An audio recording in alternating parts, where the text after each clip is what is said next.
This life was all I ever wanted. I'm not leaving. Not yet. I was hoping you'd say that. We gotta hit the streets, make some money. People like us must destroy people like him. Buckle up.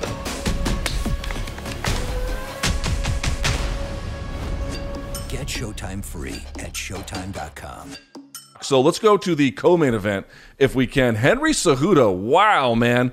What a performance by him. If you had told me he was going to win, BC, I would not have been surprised who could be, right? He was favored to win.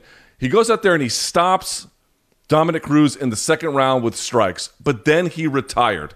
Let me ask you the question in this way. Let's say he is done, BC. Let's say this is not a ploy to get money, which it could be. If he's really done, he never fights again, what is Henry Cejudo's legacy? I almost don't want to entertain that question, Luke, because he's coming back. He's not done. We got to wake up. John Jones's tweet illuminated it for some people, but the more you dig into the comments of Cejudo afterwards, where he said, Dana knows the price, quote unquote, to get me back in there, I'll shelf that, though. I'll entertain your question.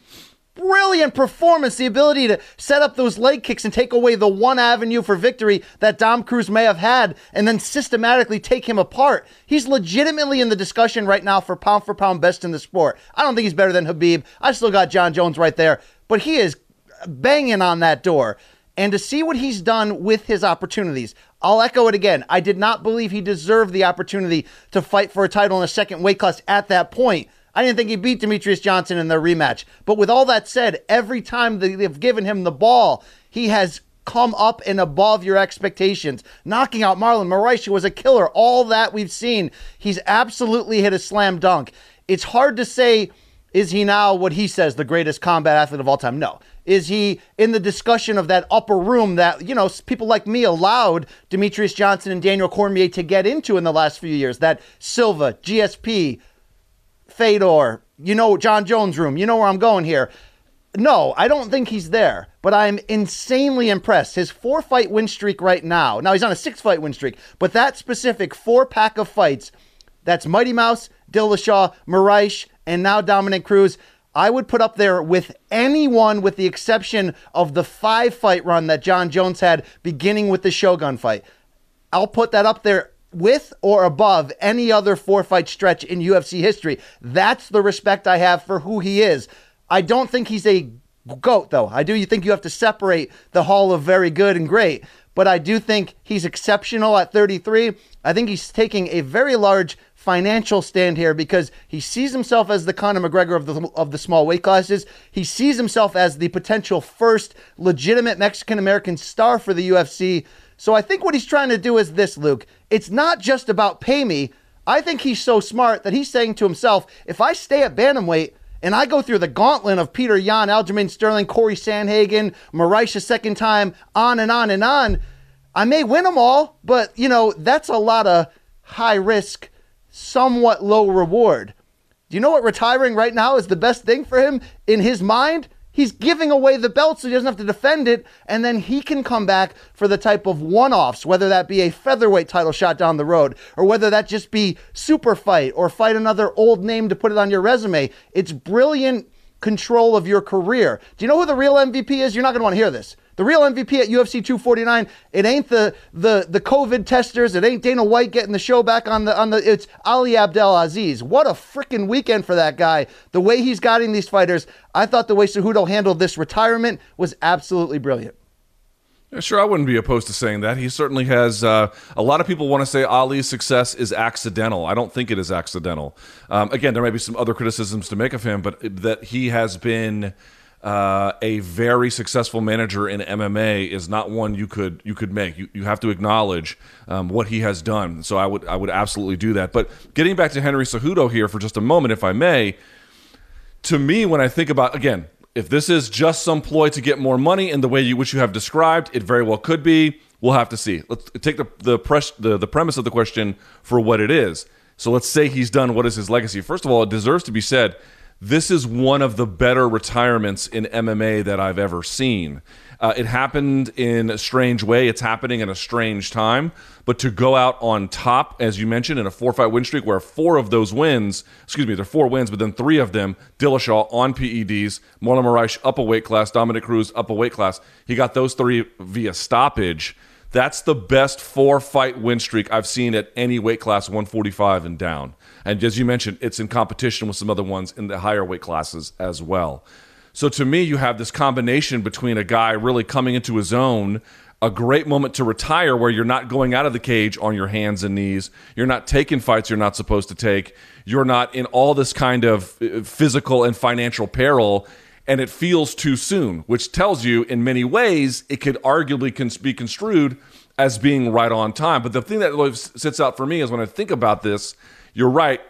He was going to get an Aldo, he was going to get a Cruz, and then after that he was going to have to face the buzzsaws of the Jans and the Sterlings and the Sandhagens, and there's just not a lot of money in that. We talked about it before. You want to be mad at Henry Cejudo for following the very incentives the UFC sets out for champions when they're looking for big fights and how they make money. They make money based on celebrity. They don't make money based on challenge per se. You just have to acknowledge he's doing what the UFC is setting him out to do. I'll just say this. He was really coming to his own as a fighter. I agree he deserves to be ranked at the top of the pound for pound. Or not at the top, but certainly in that space. I really wonder what he's capable of, a world-class athlete like this. And remember, he didn't beat Dillashaw wrestling. Moraes, there was a little bit of understanding these positions to help him. And there was good down blocking in this one as well. I think he had one minor takedown on Cruz, but he won it based on these other skills he had developed. I know he had done some boxing prior to wrestling, but a fuller array of kickboxing at this point with the leg kicks, as you saw. He could be something special if he keeps going. I mean, I know he already is, but I mean, really, really special. I really wonder now more. I don't think he can beat Volkanovski, but I got to tell you, my interest in seeing the fight went up a little bit. He's a world-class athlete. I am saddened. Honestly, I'll say this. I'm very sad about what happened to Tony, but Tony was able to do something really special, and so was Henry. But Henry feels like he's cutting it short before we could see the full breadth and depth of it. Tony's 36, 37.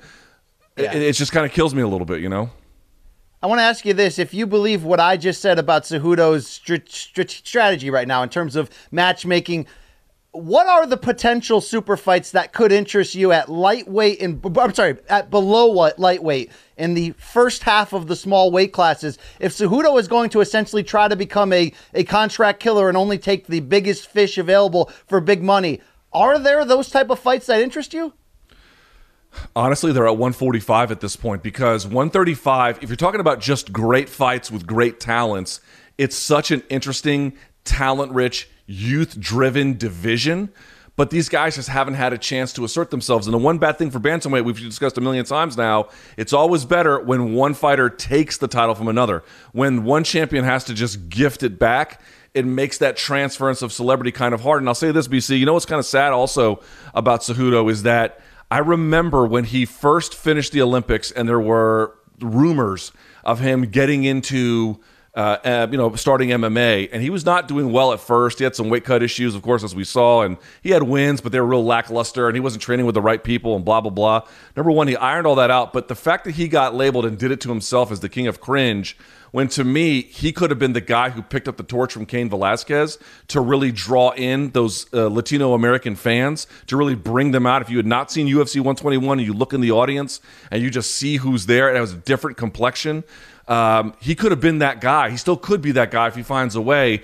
Instead, he became, in terms of this inside the MMA bubble, this sort of like this sideshow stuff, which really detracts from what a fantastic talent he actually was. Yeah, very comparable to me creating the Have You Seen This Shit segment when other people are going, oh, that guy can actually pull off a real interview too. It's probably the demise of my career, Luke, but thanks for being part of it.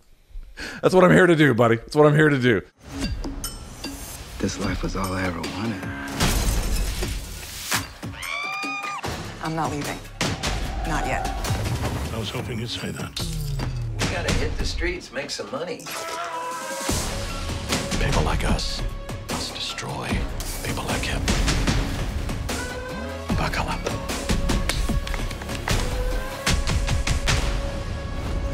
Get Showtime free at Showtime.com.